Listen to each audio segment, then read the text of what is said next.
এই নিরাপত্তা ডিটেইলস এখানে বলা আছে। ফিজিক্যাল নিরাপত্তা, তার যে কর্মক্ষেত্রের নিরাপত্তা, তার ডিভাইসের নিরাপত্তা, আইনগত নিরাপত্তা, এরকম অনেকগুলো বিষয় কিন্তু উল্লেখ করা হয়েছে। আপনি নেবেন তাহলে আপনার জন্য অনেক অনেক কৌশলও শিখিয়ে দেওয়া হয়েছে।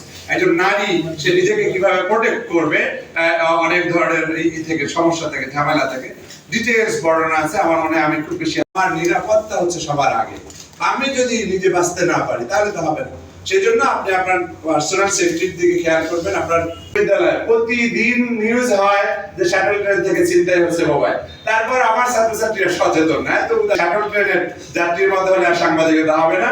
আপনারা খুবই অ্যালার্ট থাকবেন একুরেসি, ট্রুথফুলনেস এর উপরে। মানে অবজেক্টিভ, কিন্তু সেটা আসলে অনেক সময় ট্রুথের উপরে বেস নাও থাকে। অবজেক্টিভ যেটা বলছি, যা আমি পেয়েছি, যেভাবে পেয়েছি এখানে বিকৃত করব না। এই যা পেয়েছি এটার মধ্যে তো কিছু সমস্যা থাকতে পারে।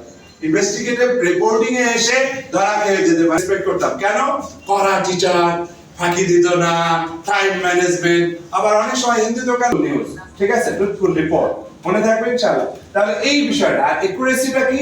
একুরেট হওয়া, যেটা অবজেক্টিভিটি চায়, কিন্তু তাই বলে আপনি সাজিয়ে মনের মাধুরী মিশিয়ে আপনি লিখতে পারেন, সেটাকে আমরা সাবজেক্ট উৎসাহ দিব অথবা একটু সচেতন করব যে আপনি কিন্তু অনেক বড় একটা পজিশনের বিষয়। আপনি যত ছোট সাংবাদিক হন না কেন, আপনি গুরুত্বপূর্ণ দায়িত্ব পালন করছেন। অর্থাৎ যেটা সবসময় ইংলিশে আমরা বলি, এই নিরাপত্তা ডিটেইলস এখানে বলা আছে। ফিজিক্যাল নিরাপত্তা, তার যে কর্মক্ষেত্রের নিরাপত্তা, তার ডিভাইসের নিরাপত্তা, আইনগত নিরাপত্তা, এরকম অনেকগুলো বিষয় কিন্তু উল্লেখ করা হয়েছে।